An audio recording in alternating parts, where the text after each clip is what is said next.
Hello, everyone. Thank you for joining us for the last episode of our GitHub Copilot CLI hands-on series. My name is Anna. I'll be your producer for this session. I'm an event planner for Reactor, joining you from Redmond, Washington. Before we start, I do have some quick housekeeping. Please take a moment to read our code of conduct. We seek to provide a respectful environment for both our audience and presenters. While we absolutely encourage engagement in the chat, we ask that you please be mindful of your commentary, remain professional, and on topic. Keep an eye on that chat.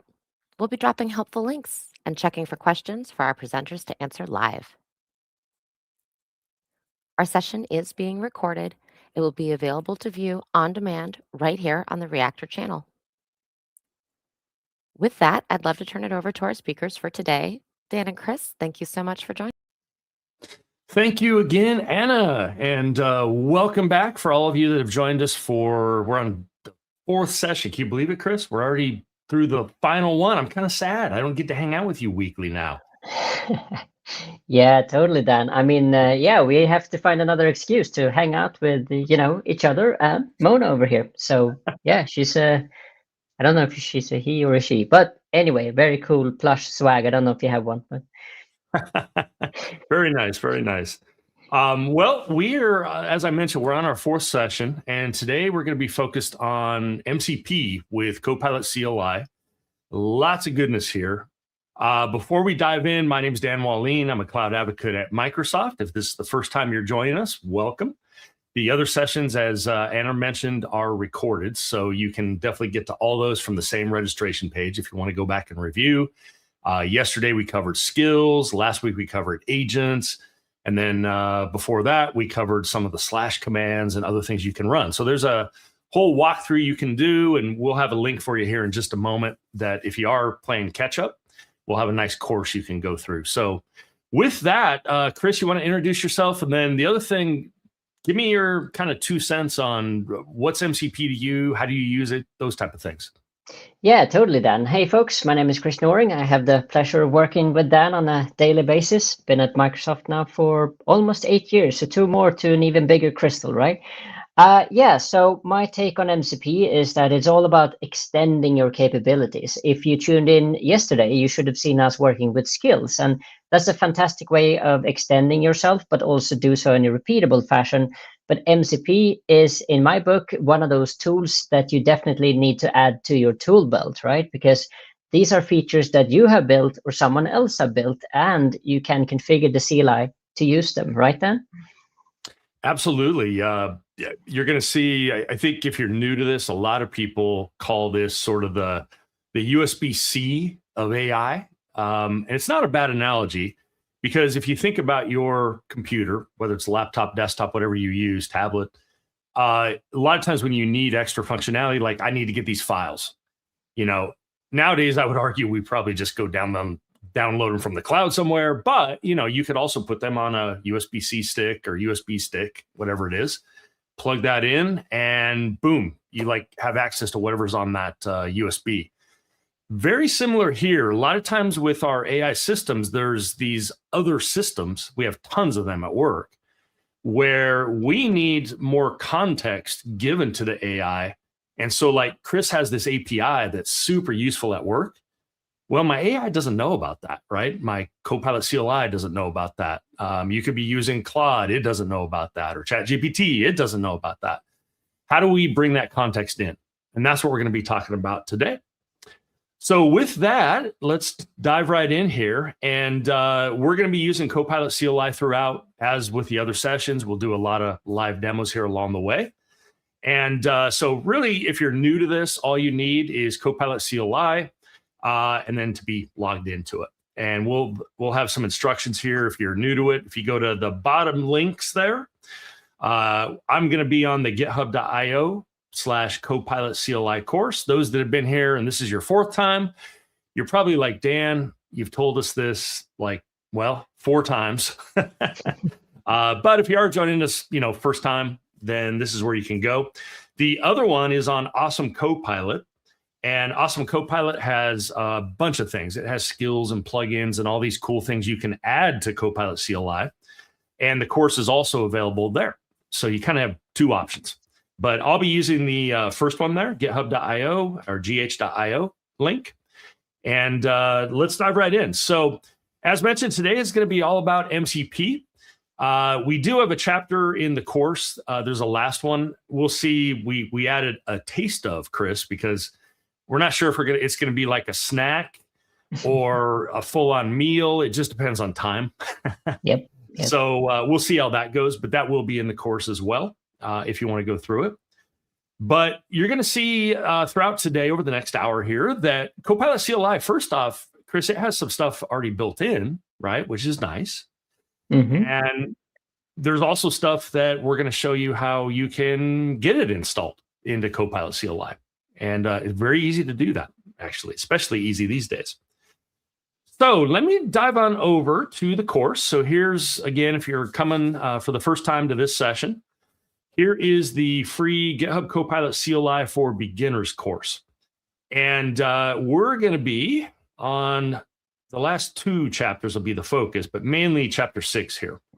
Connect to GitHub databases and APIs.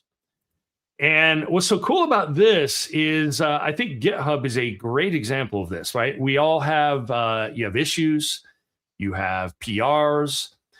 And Chris, if let's just say you're using Copilot CLI, but you have no access in Copilot CLI. This isn't the case, but let's pretend, all right? What are you going to have to do to bring in context then? Like, let's say you got to fix an issue.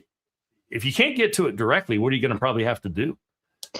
Oh, that's a good one, right? Because if I don't have access to the MCP server from GitHub, it's probably going to make up some other system commands and find a way to crawl some open API out there, right? So the agent usually finds a way, but I'd love to find a more standardized way. And I think this is where finding the right MCP server is probably your better bet over having the agent just make things up. I don't know if you've seen that, Dan. If you haven't connected the GitHub MCP server, it just shoots out, try something really weird, and you get data somehow. Yeah, exactly. Because if you do that route, and we've all had it where like something gets hallucinated, and you're like, "Where did this come from?" Or I guess better than that, we could also copy and paste the issue. We could go to it ourselves, copy and paste it in, and that would work. But what if we could just like tell it, here's the issue, or here's the PR, or whatever it is? And the answer, of course, is we can. So to go to this kind of quote here, what if Copilot could read your GitHub issues, check your database, create PRs, all from the terminal? And it could. Now, the GitHub part of this is already built in. So if you're logged into Copilot, then you're also logged in with your GitHub account. So whatever your GitHub account can get to repo-wise, then it should be able to get to as well. Now, databases and things like that, that's a whole nother story, right, Chris? Because there is still security. At least we hope there is, right? Yeah, or is that old connection string that has access to everything in my database? No, jokes aside, I mean, we usually have a bit more security these days. And even with databases, we need to consider, should we send a raw SQL? Should we talk to an API? Or should we actually wrap that in an MCP server? So there are different options of how to connect to the database in hopefully a very secure way. Exactly. So with that, let me fire up Copilot. Boom. We'll fire it up and let it load here. I tempted fate again, Chris, because there was an update this morning. I ran it. So brave. And there's still another one. So that's the good thing with this, folks. It is constantly, I mean, almost daily. There'll be new enhancements and features, and some of them, like last week, we covered the new remote feature, which you can just type remote just to show you real quick for those that weren't here. And now I can literally get to this session from anywhere in the world. In fact, I can even, if you'll see here, I hit Control E here. I can even scan the code if I want. And through the GitHub app or through just the browser, I can actually get to it. Like that just came out. Actually, I think it was last week. It came out in preview. So there's all these cool things. I'm going to actually turn that off real quick and go back. But if I may here, if I may here, Dan, insert a little bit, because once I see that remote thing, I get so impressed by it. You know why? Because I see myself sitting on a bus in London where I'm based and just bring up the mobile phone, right? So I have my remote session, I bring it up, I kick off a few features and bug fixes, and then I arrive at work maybe an hour later, and I can just go to the office and see all that work being done while I was on the bus. So hopefully everyone who tunes in here now realizes how useful this could be, especially if you're not sitting in front of your laptop. Absolutely. Yeah. And if you haven't tried it yet, folks, just /remote, brand new feature there. So you can try that out. And as Chris said, I've literally been, we went last week to, I don't know if anyone's seen Project Hail Mary. Awesome movie. Especially if you've read the book, awesome book. But anyway, we went for like the third time because my family loves that movie. And I'm in the theater and it's before it started. I'm not doing it during the theater, but I'm in the, very before the even previews are going, and I'm making a few adjustments to a PR, which is kind of crazy, like what? But anyway, so with MCP, we have first off in the course a whole session about, or chapter, I should say, about this, about understanding what it is. We're going to start off with that this morning. Model Context Protocol. Now, it's actually been out for a while now. In fact, in AI terms, it's been out for like, as long as the dinosaurs almost, it feels like in AI terms. But it's relatively new if you look at just time, but not so new in the AI world. What you can do with it, though, again, is if you need to get to these other services that you have at work, or maybe you have these applications at work that have MCP integrations, you could install those and start to log in typically, and then start to use these. So we're going to walk through that here. So first off, though, before we go into the command, which you're going to see, we can type /MCP. All right. In fact, let me just hit enter, and you'll see I have a bunch of stuff installed, but we're going to install some other stuff too. Let's talk about kind of what it is first. So Chris, I'm sure you have some browser extensions installed, probably. Like I have a password manager extension, so that, when I go to the websites, my passwords are pretty long for most of the websites. They're not ones I made up, they're generated. Or you might have GitHub or Grammarly or any of these. And we could do kind of the same thing, but for Copilot CLI. It's like saying, I want to install this extension, if you will, but it's an MCP server. And what does that give us, Chris? Like, let's say GitHub's already built in, by the way. You're going to see that in a moment. But let's say I do the Context 7 MCP. That's a server, but what's the benefit of the server? Walk me through real quick, Chris, from a high level.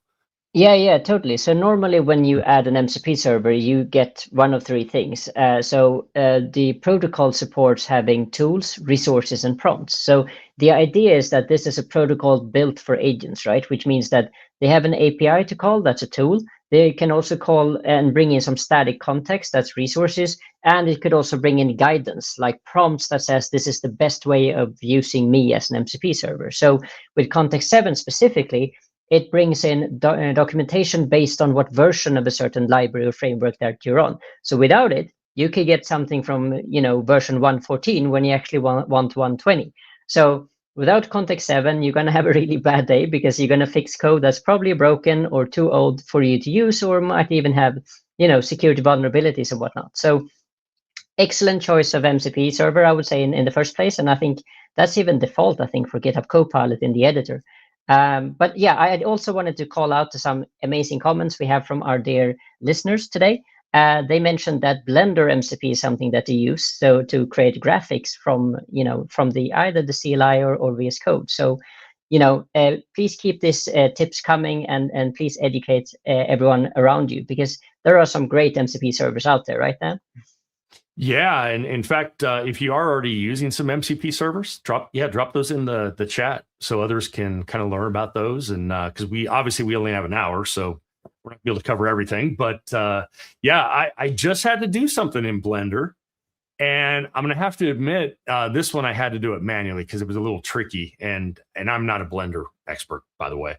I had to take out a mesh and do something a little tricky, so that the MCP part of that might have been a little trickier, but it might have worked. I don't know. I haven't tried that. That would be interesting to see if it would, maybe it would have done it for me. Cool. Yeah. So as Chris mentioned, we're actually going to look at Context 7. And I have a demo. Hopefully we'll have a little time at the end. I'm going to show you where just this weekend, I use Context 7 super, super heavily. And I'll kind of explain if we get some time, I'll go through that. All right. So if we were to kind of compare these, then, you might have a password manager in your browser, whereas an MCP equivalent might be you install GitHub MCP, which again is already built into Copilot CLI. But if you're using another AI agent, you could actually install these MCP servers there. So other coding tools out there don't have GitHub MCP built in necessarily. If they don't, you can still install it if you wanted. But with Copilot, it's already built in. Context 7. All right. Again, this is one you'll install, but there are other plugins that you can install for Copilot, and I have one of them I can show you in a moment that it already includes Context 7 because it's just so valuable to have, as Chris mentioned. There's even file system MCP stuff you can do. Now with Copilot, it already has access to that, so you could install it, and I'll show you an example of that in just a moment. But with Copilot CLI, it already knows about your file system and things like that. So just as we say right here, without extensions, your browser's still useful. But when it comes to like extending it to, I need to edit a document or I need to do this or this, that's kind of why over the years we've all installed various extensions. Same general concept for MCP. We want to bring external functionality into the CLI here. All right. So here, I scrolled too far. Here we go. This is a good summary. MCP servers connect Copilot to the outside world. All right. So GitHub repositories, documentation, your APIs, even databases are on the table here if you wanted. So, as it says with this insight, without MCP, Copilot can only see files you explicitly share, and it'll go look up though. But with MCP and with the built-in tooling it has in Copilot, it can go find all kinds of stuff. So very, very useful. So this graphic kind of sums it up. It's literally like taking this external system and going, ding, I'm going to plug it in, and boom, Chris now has this, cool functionality. All right, so let's do this. I'm going to copy this, list the recent commits, and I am on the GitHub Copilot CLI for Beginners repository. All right. So just to show you, I am in a repo in VS Code here. I've just loaded it, separately in a command line window. Let me grab this guy and let's pop it in. Let's just see what it does here. Okay, so list the recent commits in this repository. Now, keep in mind, Copilot MCP and the GitHub CLI in general is installed, and that was really fast. All right, there you go. So see all these things here. Now let's scroll up though. You see this shell? Now, the reason this happened, I have, there's kind of two ways you can call things. You could use a CLI tool, and I don't mean Copilot CLI. I mean, Chris Norring has the GitHub CLI installed on his system in addition to the MCP. Well, sometimes Copilot will just pick tools it knows about that are already on your system. I personally prefer that, to be real honest, because I've already logged into those. I've already used them directly on my system, and it just calls them directly. But let's try to change this up a little bit, and I'm going to paste that back in. In fact, let me do this. I'm going to do /clear out our context, start from scratch here, paste this in. But this time I'm going to say use the GitHub MCP to be really clear, because on my system, I have these other tools, and I'm pretty sure at my user level, I've actually told it use the tools when they're available. Let's run this guy, and let's see if we can get it to call it a different way now. Give this a sec, and there we go. Look at that. GitHub MCP server. Okay, now we should get back something pretty similar here. But that's kind of the difference between, I already have a tool that's installed on my system, and if the CLI has access to that, it could call it. But in cases where there are no tools, and I need to, again, get to this API or this external data or whatever it is, MCP then can kind of fill that void, if you will. And Chris, I'm sure you're probably the same. You probably have some like other CLI tools that you have installed, and sometimes it'll just call those directly. Yeah, 100%. So I do have the GitHub CLI itself, right? The GH, right? So sometimes it varies, just like you showed, between using Git, the GH, or the MCP server. So sometimes I think the agent is smarter than I am and realizing that, you know what, Chris, I don't need to use the MCP server for this. I got a tool for that. So I appreciate that the agent knows my best, because if there's a bunch of tools, unless you're being very explicit, the agent is going to do what the agent's going to do, right? Unless you force it to go elsewhere. So yeah, 100%. I do have all sorts of CLI tools installed, and I trust the agent to pick the right one. But sometimes I think it's good, exactly what you did there, Dan, to guide it and say, you know what, I know that this tool is the best one. I should use that one. Yeah, and there are times where I will explicitly say use this. So that, for instance, you mentioned documentation, Chris. That's a perfect example. And again, if we have some time here in a moment, I'll show a quick demo of this weekend's kind of, I don't know, it was supposed to be a really small like prototype that pretty much consumed my whole weekend. But anyway, you know how that you get on a roll and you just keep going. Yep. I needed to look up some docs on some basically not products, but projects, we'll say, that I have never used before until this weekend, actually. Some of you might have heard of Phaser 4, it's a game engine. Some of you might have heard of Electron, Tari. These are ways you can run desktop apps that are cross-platform. And long story short, I explicitly said, I need to learn about blah, whatever it is, Phaser 4, for example. Please use context 7. And in fact, let's just do that real quick. Tell me the top 5, I don't know, 5, 4, whatever I can type there, features for Phaser 4. Now, this is one you may not be using at work, but just to show how powerful this is. Now, if I just leave it at that, Chris, could the AI just say, okay, I'm going to go just like research the web, or I'm just going to figure it out from my memory, right? Yeah, totally. You never really know whether it's going to go with generic information or the latest information. So I think my little tip, and I don't know if you do the same, is say use a tool. I usually add that at the very end. So either I say use a tool or use this tool, because you never know with agent, right? It's going to grab whatever it's easiest. That's right. It has a mind of its own sometimes, where it's like, no, I'm doing it this way. And you're like, no, you're not. So yeah, I do exactly what Chris said. I'll say use context 7, for example. So let me run this real quick. And because I have context 7 installed, and we're going to talk about that one in a moment, look what it's doing here. Resolve context 7 library ID. Okay, so first off, it's finding a library for Phaser 4. It found it. Now it's querying the documentation. And because I said Phaser 4, this is what Chris alluded to earlier. You kind of made up a number, Chris, and you said, maybe the docs you're on 1.4 and you need to be on 1.8 or whatever it is. Because maybe, like you said, there were security vulnerabilities in the old version and you want to migrate off that. Well, this is a perfect way. This is straight from the source. This is not from the AI training. This is not going out and searching the web. This is literally searching the actual documentation for Phaser 4 using this MCP server. Like, how cool is that? And there's all kinds of stuff you can search. I mean, this is a game engine, right? I'd love to say I get to do this on a daily basis. I know Chris would, because he's done some cool game stuff recently. Sadly, we don't get to do that at work. Just in case my boss watches, this is not what I'm doing all day. So I would say this though, Dan, if I may. Yeah.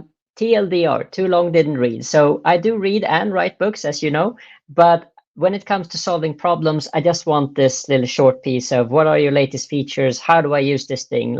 And don't be over verbose. And the fact that I've got access to this documentation MCP, love it, because now I can work on that context and shorten that and present that in whatever output format I need. I don't know if you're the same, don't be too verbose.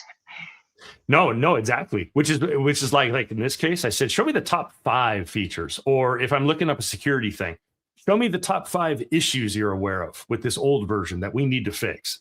because a lot of times I'm reading the docs on an API that I'm using.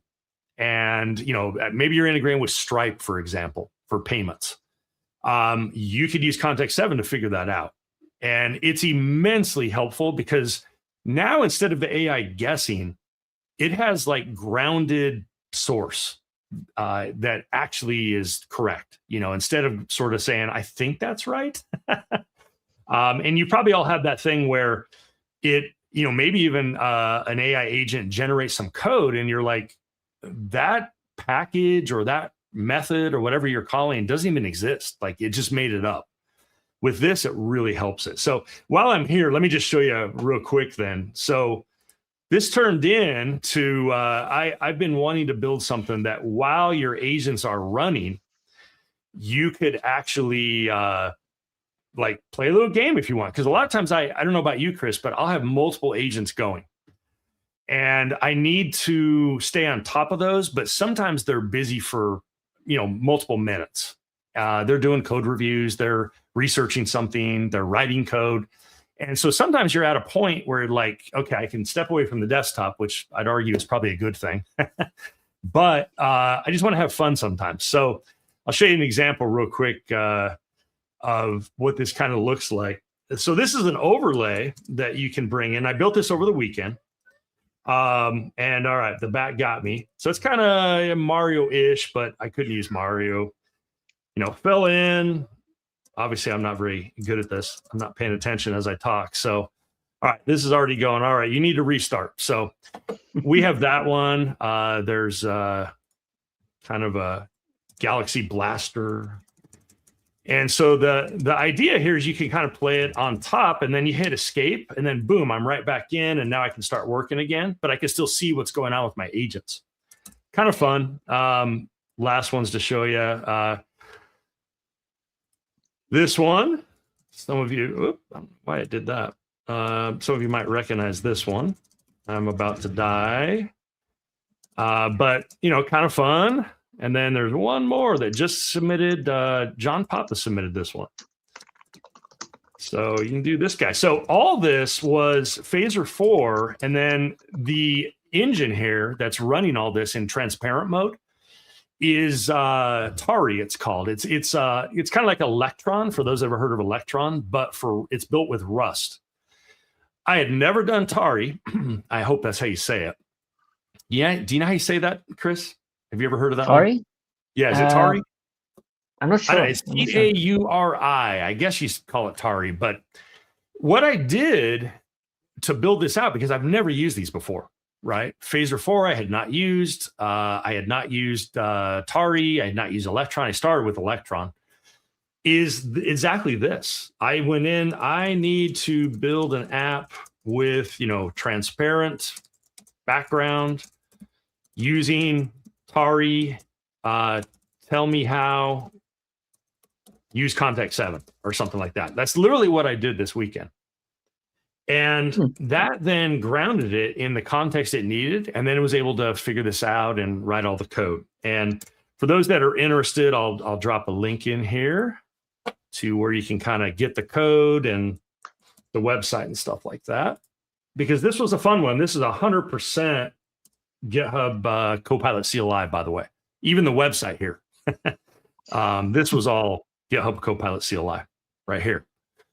So there's just lots of stuff. I'd love to say again, I get to do that daily job at work. And Chris, you built what'd you call that one that kind of you can play like the repo or something like that? What was that called? Yeah, it's called Octaracer. I can drop a link also in the comments. Yeah, drop a link in there. We got to have fun stuff from time to time, right?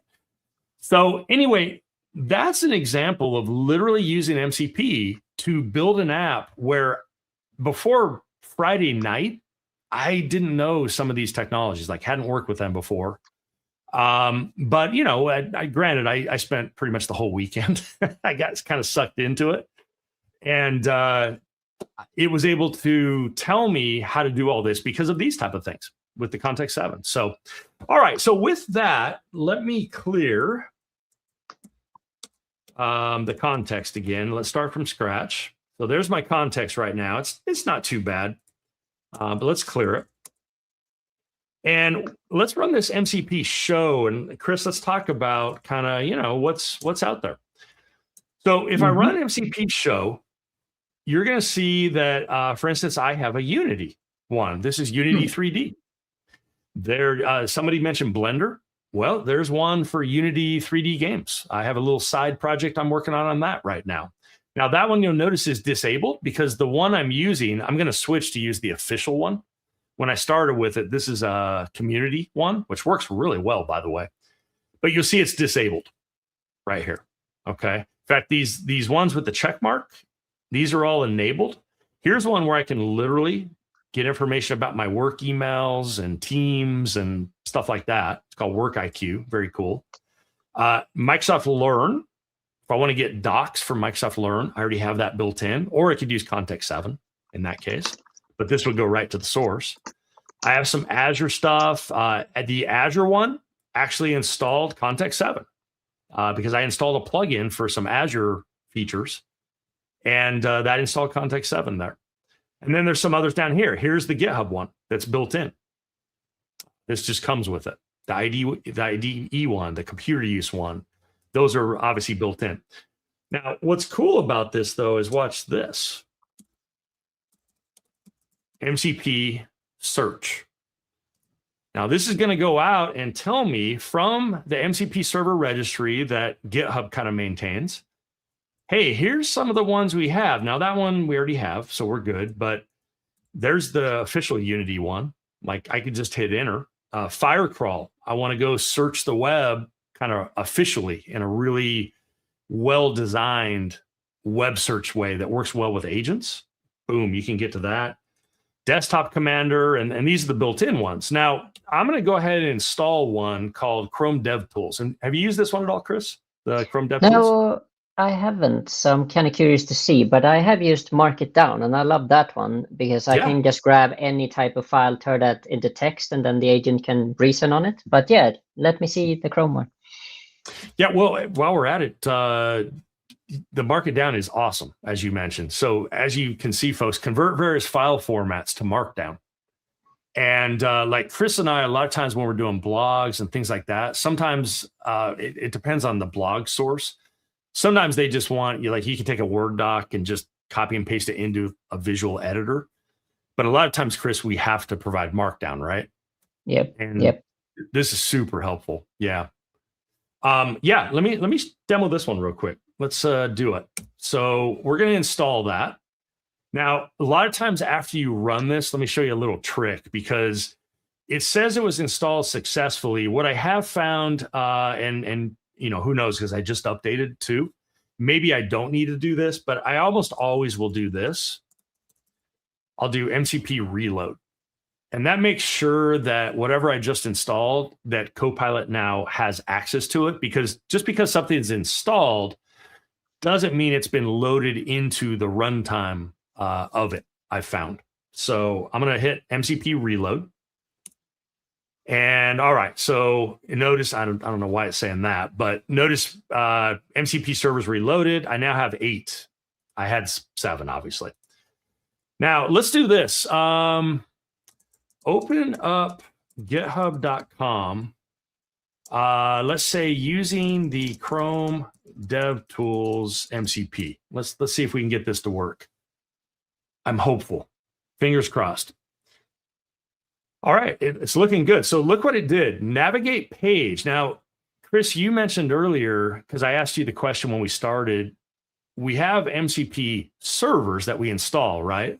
Mm-hmm. What do you get again with that server? Just walk us through that one more time. Yeah, so there are 3 pieces potentially, because not all MCP servers actually implement them, but you could have tools, which are like functions you call. Then there are resources, which is static context that helps your agent reason better. And then there are the guidelines, namely the prompt. So for example, you can serve up a number of prompts from your MCP server that says, if you use this prompt, you will succeed to better way than if you just did a generic, typing. So yeah, if you're thinking about building an MCP server, consider whether you can implement all 3, because that's really what the protocol is for, right? To really guide your agent as best as possible. So I don't know what is the case here, Dan, if we know that there's more than tools in there.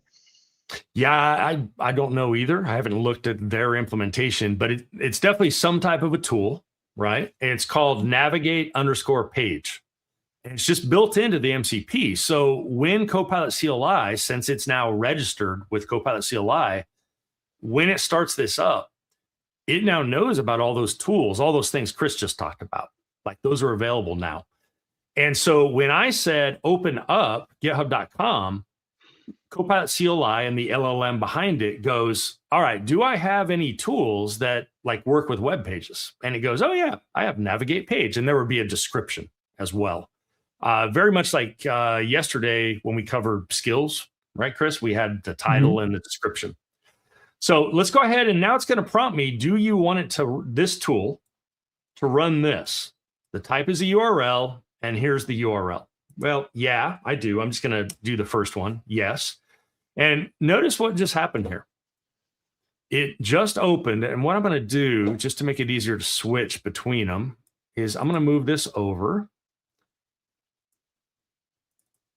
I actually like this page, by the way. I don't know who our artist person is, but that's pretty cool. I have a feeling it's Copilot, just saying. It could be. It could be.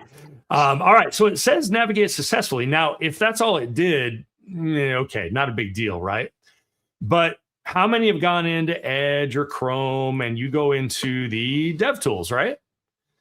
Okay. How many times have you been in your AI and you're like, change the button, the blue button, let's say, to more rounded corners, for example, because you're not sure where that CSS is. And then it does it, but you're like, no, the other blue button, because it turns out there was multiple.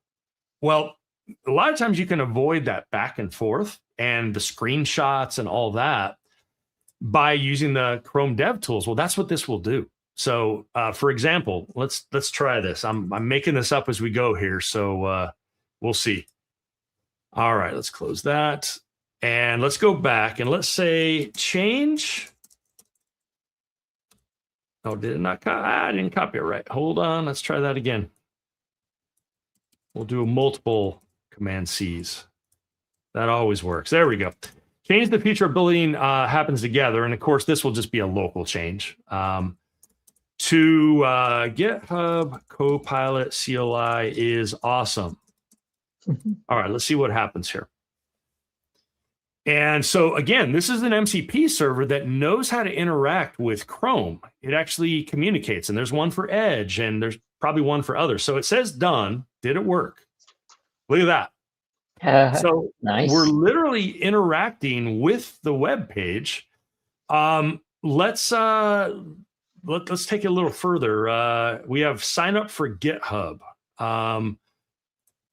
Let's change the sign up for GitHub button from green to, I don't know, black.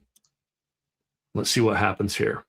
Now, some of these, the first time you run it, because sometimes it'll have to do the bang import. Important. It says it's done. All right, there you go.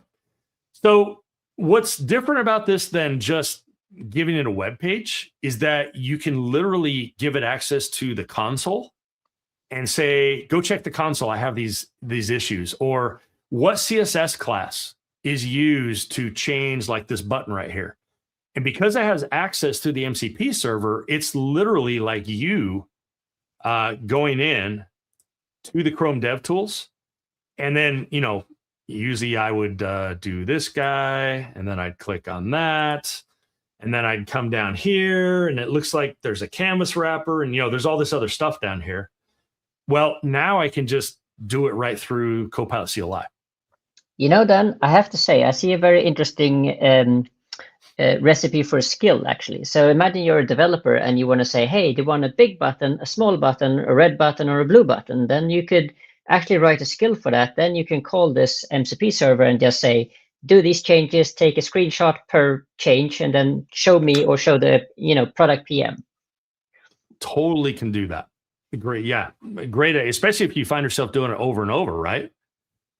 I mean, that's exactly kind of what a skill is. So, Anyway, there's way more you can do, but if you're working a lot with UI stuff locally, this is a great way to do it and not have to actually go in and keep hopping back and forth. Because normally I'd have these on a different monitor. So, I have my editor here, my browser over here, and I'll just work with MCP this way. Really, really cool. All right. So yeah, that is the Chrome DevTools. Now, let's say that for whatever reason, you decide you don't need that anymore. You could disable it by doing MCP disable, and then you have to give it the name. So we'd go back to show.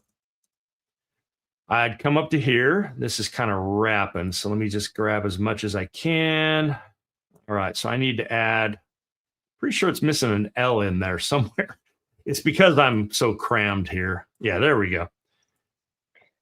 Let's grab that guy. That one's actually a longer name than you usually see, but it's all right. And now we can say MCP, I could say disable that guy if I wanted. Or I could say MCP, and then we can go in and notice in addition to that, there's a delete. We'll give it that. Successfully deleted. Now, normally, again, I would MCP reload. And this will take just a sec, and it's probably done by now. So now MCP show, and notice it's gone. It's not in there now. All right. Cool, cool. So Dan, we got a question here from our audience. They were trying to run MCP search, and they had an issue getting that to work. Do you remember if it used to work differently on maybe older versions of it? Yeah, well, older versions didn't have it. It's a fairly new version that you have to have. So yeah, if it's not working, make sure you can go in and type /update. And should I do it, Chris? No, I'm kidding. I'm not going to. You did that before we started, right? That's right. There's nothing worse than being on a live thing. You try to update something and it just breaks the whole thing. To be honest, I've never had a problem with the Copilot update. But yeah, make sure you're on the latest version of that because it is there. But you would need to be on the latest version. So that's a good call out. Cool, cool. Any other questions that have come in, Chris, at all? I know you addressed them live. Thank you. But yeah, totally. Someone was asking GitHub Copilot CLI. Should I install that via npm or winget or Oh yeah. So let me just quick segue here. Good question. Let me go back to the root of the Copilot CLI course. So what's being asked there, just so everyone's aware, is there's different options to install. And to be honest, it's personal preference, right, Chris? They all kind of work. So you can basically pick what you like. So if you're an NPM type person, you could use NPM right here. If you're, I use Homebrew a lot. I'm on a Mac right now. I like Homebrew, and I have a process that runs every 3 a.m. in the morning that updates all my Homebrew packages and things. My brews or whatever they call them. If you're on Windows, you could use winget, which is amazing, kind of like Homebrew in a way. If you're on Mac or Linux, you could even do just this curl command. All of them will work. There's not one that's better than the other. Sometimes people I don't use Node or something. Okay, then don't use that one. Use brew or winget. And then, there's always this fallback. So yeah, there's not one right way to do it. Whatever you normally would do, just pick from one of those. Great question, though. All right. Any others, Chris, we want to address before we move on? You mind showing the version you have of your CLI? Because this guy here was using 1035. Is there a way to quickly check? Well, 1035 should have it. Yeah, you should definitely have. Make sure you're doing /MCP. And make sure, because I think I've done this before. Let me try uppercase. Yeah, see how it says unknown command? I'm guessing they're not doing that. But yeah, if that's not working, to be honest, I'm not sure why that wouldn't work. I'm trying to think. Is there? Yeah, I thought there was. Yeah, I'm on 1035-6, and it's been out way before the 1035, though. So you might drop it and restart it. I'll have to admit, I don't know why that wouldn't work for you because that's been in there for a little bit. I'm wondering if someone is behind a firewall maybe and it can't reach out to do the search or something. And that could be too. Maybe that's true. I didn't think of that. Maybe there's a proxy server that's blocking, possibly. But I think the error was subcommand, wasn't it? Unknown subcommand. Yeah, exactly. Yeah, and that normally means it doesn't know what it is. So yeah, that's not normal. Let's just leave it at that. That's it. Okay. You should be able to get to what you're seeing here with that. But okay, yeah, I would probably just exit and go back in and try it again. If that doesn't work, I'd probably run a reinstall on it just to make sure everything's good. All right, so moving onward and upward here, since we have about 15 minutes left. Let's go back and let's talk about some other things. So let me scroll back where we were. All right. So because let's go back to kind of the GitHub MCP.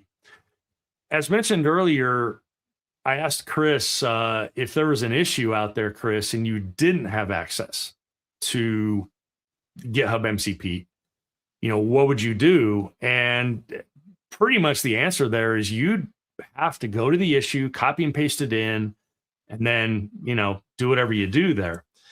Well, I can actually go in and see how I just typed a hash, pound, whatever you want to call it there. See 87 popped up.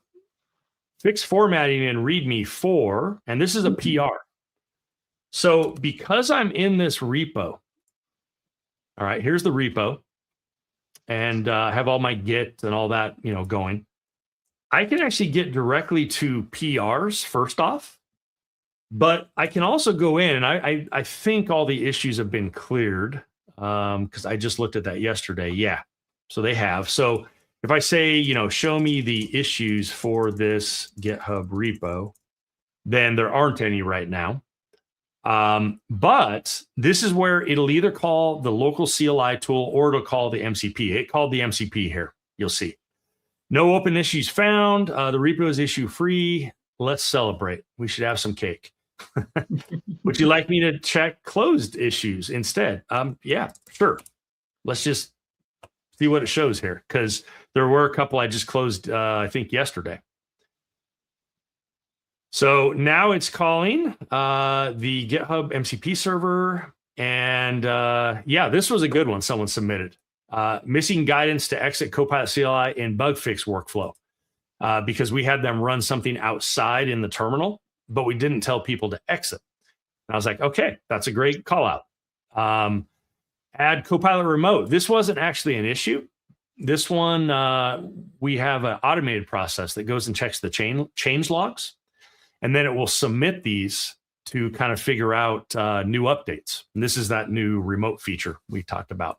And you can see some others here. So how cool is that you can actually go in right from the CLI and start addressing issues and PRs and all that stuff. I literally just, well, I'll tell you what, let's do this. Dan, this was actually the use case that convinced me that the CLI is awesome, right? Because I was sitting there in a big repository. I think I had 15 different issues. They all looked the same because they were the output of running a GitHub action, right? So we had created these issues. So I was like, I'm not going in manually in that user interface and manually click up every single one to hit the close button. So I went, installed the CLI, and just said, close all 15 issues that actually have this title. And I just sat back, waited 20 seconds, done. And I saved so much time and mental strain from not having to do that. Manually go to a web browser. So all right. I just wanted to say, this is one of the most awesome things. I'm hoping so. Let me hold on, folks. I'm gonna. All right, you're back, Chris. I think we had a little blip in the streaming there. Do you want to start over with what you were saying? Yeah, totally. So the GitHub MCP is what convinced me that the CLI is fantastic, right? So I had an issue with 15 different issues on a repo. They all had pretty much the same title. And I could just close everything in a batch. Instead of going to the user interface, I just, told the CLI to close all 15, boom, done. And I saved so much time, right? That's a great use case right there. That's just awesome. So here's another one. Give me the details about number 87. And again, when I type pound or hash here, it'll actually pop open because I'm in this repo. It'll actually pop open the PRs that are available. So I'll just say, yeah, I want 87. And then this is one that actually we're going to do because I've already looked at it, but there's a behind the scenes issue I have to deal with on something for an admin for the org. But fix formatting, README for O1 setup and first steps. And I think it's Sebastian. Yeah. Found out that there was just some markdown that just needed tweaked just a little bit in a table. And I'm like, yeah, absolutely. That's like great call out. But how cool is that? Like just right there. I didn't even have to go off to it. And like you said, Chris, that's a great use case. Or sometimes you get some like dependabot stuff that comes in and you're like, nah, we already updated the packages. We're good. And just like now you can go into here and say, close all the dependabot issues if they were addressed, just as an example there. So very, very cool. All right. Now, the next thing I want to go through is where is all this kind of stored, these MCP servers? Because there may be a point where just going through /MCP isn't quite what you want, and you want to go like tweak it yourself. Well, there's kind of two locations to know about. One, which you'll see right here, is kind of your user level. And that's this .copilot folder. And it'll depend on, are you on Mac or Linux or whatever, but let me kind of go to my root here of my folder. Dan Wallin is my root, my user account, I should say. And then let's go to Copilot right there. And you'll see, and this might be a little small, so sorry if it is. I don't think my zoom here. Oh, no, it does. Good. Oh, nice. You'll see MCP config right there. Now, let me just open this. Little heads up for folks, though. If you use the MCP JSON, there's a slight naming change in the name of the list that contains all the MCP servers. If you use it in MCP JSON and VS Code, it's going to be called servers, right? And I think this one is called MCP servers. MCP-config. Yep. Yeah. Yeah. So like, here's my Unity one, except for it's disabled right now because until I open Unity, it will just error because this one actually connects to Unity. Here's one called Kit Dev MCP, which is actually really cool. We don't have time to go into it, but very cool. I use Docker a lot, and it has some MCP tools. Spawner's another one. And then there's the built-in ones that you saw. And then there's also, you might notice like Context 7 didn't show up there. And the reason is that that was installed as a plugin. So there's a whole plugin system for that. Now, also, though, there is this .mcp, .json. This is kind of a newer thing. This is for project level. Now, I don't have one in this project because mine are kind of my user account level. But if you ever see this file named .mcp.json in your project, that is kind of the local project version of that for Copilot CLI. There's a note here, too. It used to be here. This .vs code, a lot of you have probably seen that .vs code subfolder in your projects. Used to be here, but that got changed, and now it's this guy for project. So just this is specifically for the CLI, right? It still works in GitHub Copilot editor, right? So as far as I'm aware, I'd have to look for just the VS Code version of Copilot, but yeah, as far as I'm aware. So this is kind of what it looks like, though. You'll have this MCP servers property.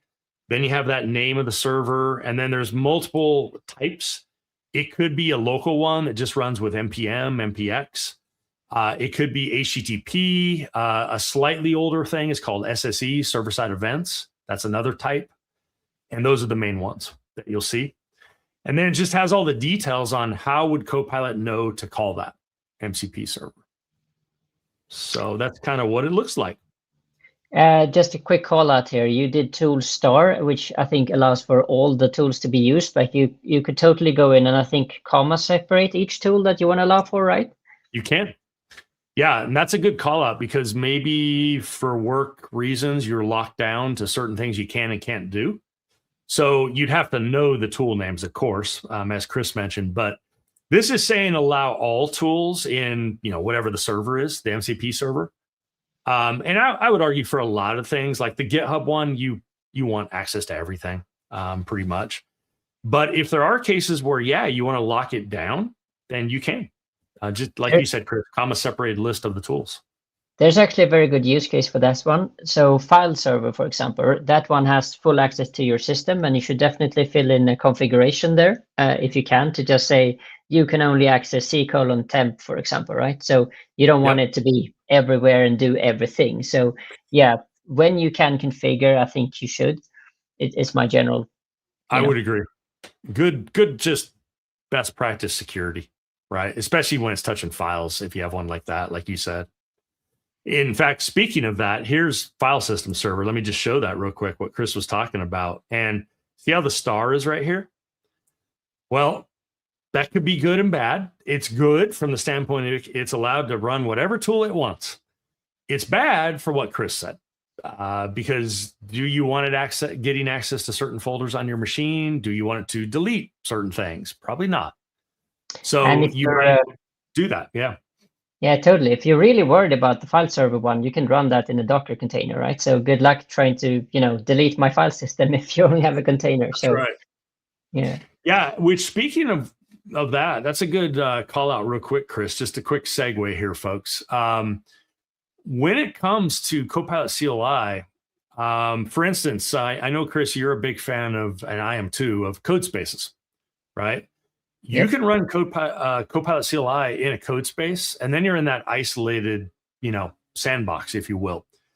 Or there are people who set up just a Docker container scenario where it's a sandbox. It can only run with what's in that sandbox. And so there's no way for it to get out and like even touch your hard drive if you want. There are ways you can do that. So I think that's a good call out, Chris. Yeah, so here's a little more realistic example. Let's just jump down to context 7 as an example. Type is local. It's npx upstash context 7 MCP. So it's basically installing an npm package kind of live. And that installs the server, installs the tools Chris mentioned. It might have prompts, all those things Chris talked about a little bit earlier. And that's what it looks like. Now, normally, though, these days, if it's in here, then I'll just go in and, like, if I want mark it down, I'll just hit enter. Done. Then I don't have to worry about the JSON. But you'll notice this only has a small subset. If you find something out there on the web somewhere, then you're going to have to go into one of these files, the MCP config one or the .mcp one I showed that's in your project, and you would have to manually kind of put the JSON in there and then restart or reload Copilot CLI. All right. So, just a question Chris? here from our audience, the Microsoft Learn MCP server.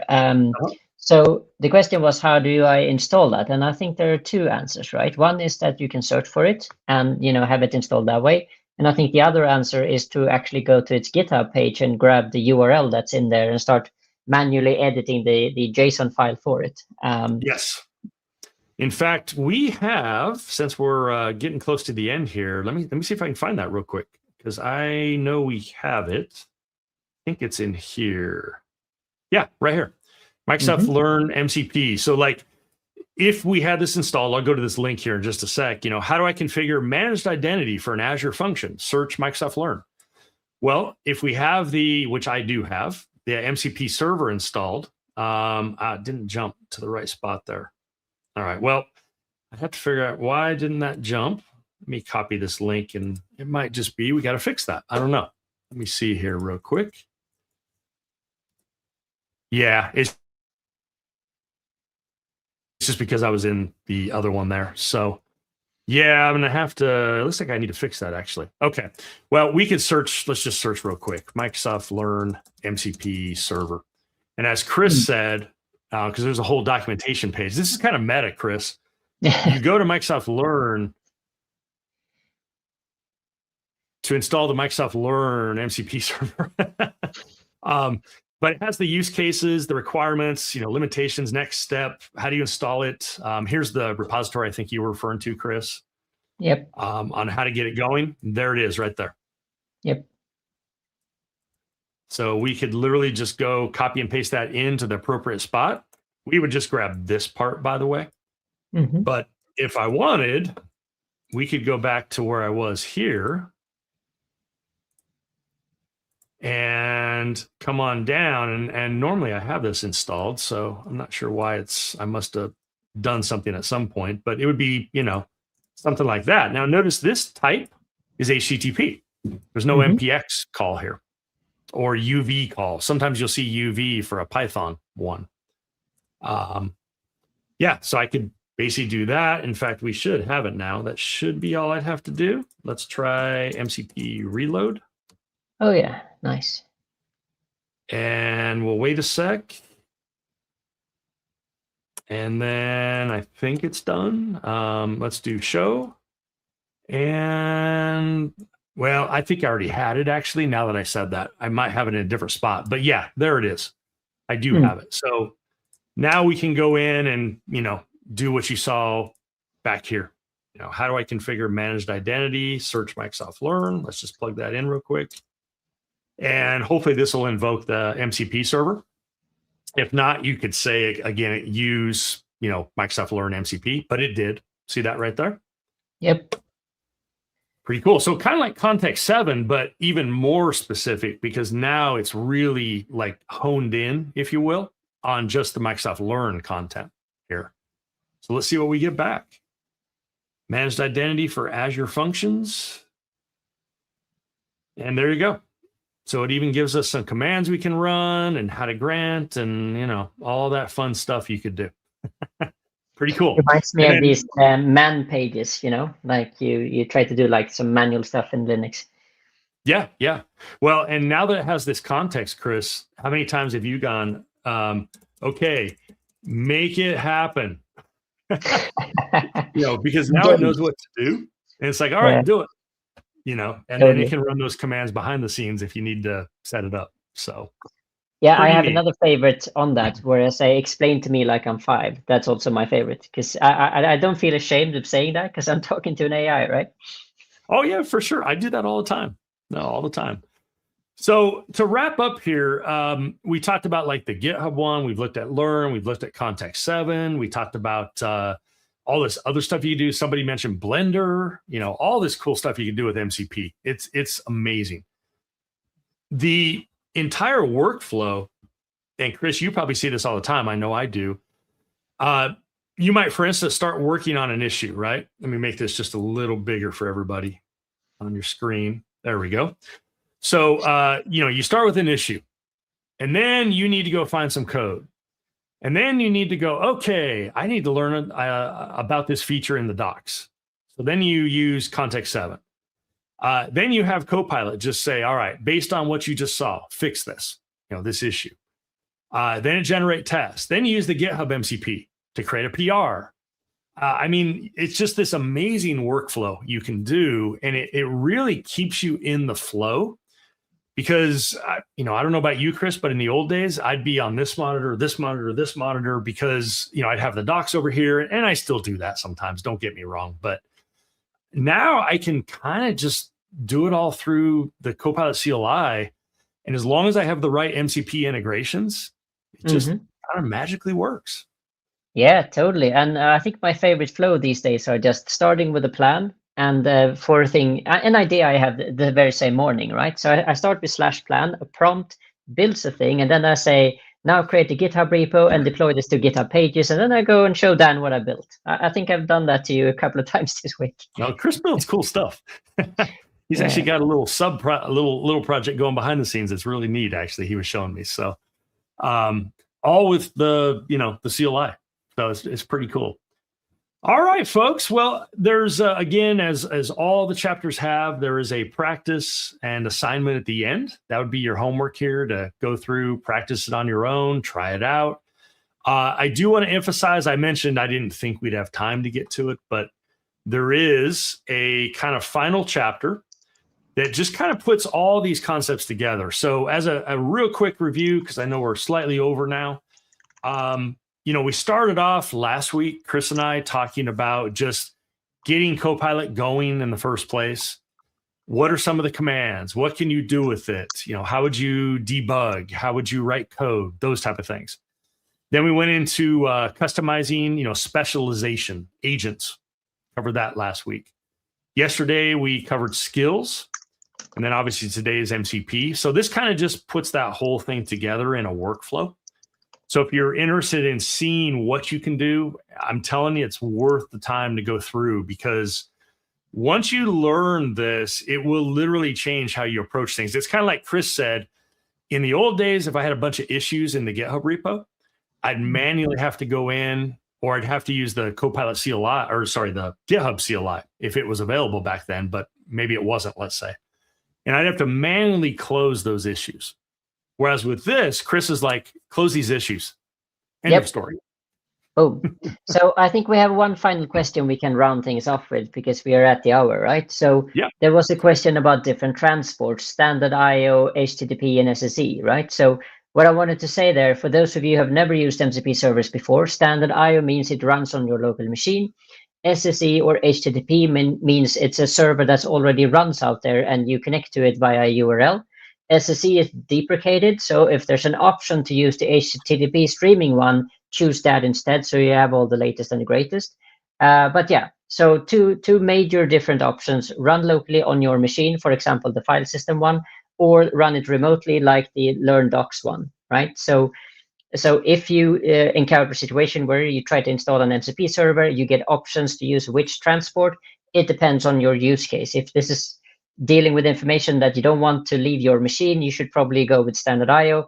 If you're okay to access it remotely, like Docs, Contact 7, whatever, you could probably connect to a remote URL instead. So prefer the HTTP one, but SSE if that's the only thing that's available. So which is the case sometimes. Yep. Right. So with that, Dan, do you want to take us home? Just wrap things up and then we'll wrap up. Let me just show that screen, by the way. This is what, thanks for the question there, because I probably should have shown that, but I did it manually, right? We should have just done this, MCP add, and then I could have said Microsoft Learn or whatever you want to call it, and then just tab. And then it was HTTP, right? So we'd go over and do, we'd do number 3 on that one, which, well, I'd have to get over to that guy, 1, 2, or 3, and then type the command to start if there is one. Environment variables. Here's the tools. There's the star thing Chris was talking about. Maybe you don't want that. And then, you would just save it. And that's how you can add it without touching, like you saw me touch the JSON, but I didn't have to. I could have done it this way. So the bottom line here, folks, there's amazing stuff you can do with MCP. Anytime you want to get an external resource in, I think the Blender comment someone made earlier is a great example of that. Like, who would have thought, even 2 years ago, that you could just type, I want to create this 3D object, blah, blah, blah, and then boom, Blender or whatever your tool is creates it. That's kind of crazy. That's total reality today. And that's why learning these tools is kind of, I think, so important. So with that, here's the links again to get to the course if you want to go through all this.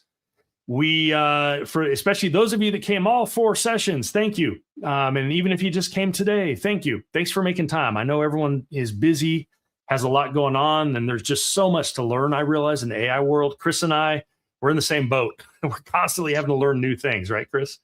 With that, we will wrap up. Chris, thank you so much for joining me for all 4 of these sessions. Anna, thanks for driving all this behind the scenes. And any final thoughts, Chris? And then we'll wrap up here. No, it's been an amazing 4 sessions, I think. So huge thank you to everyone who participated and dropped your comments. You are what makes these sessions worthwhile for us, right? Because it's so much more fun to have this interaction, both between speakers and between ourselves and the audience. So huge thank you from myself and Dan. And I hope we can come back soon in another topic, right? So with that, thank you, Dan. Thank you, Anna, and all the people involved. And back to you, Dan. Thanks, everyone. We'll see you later.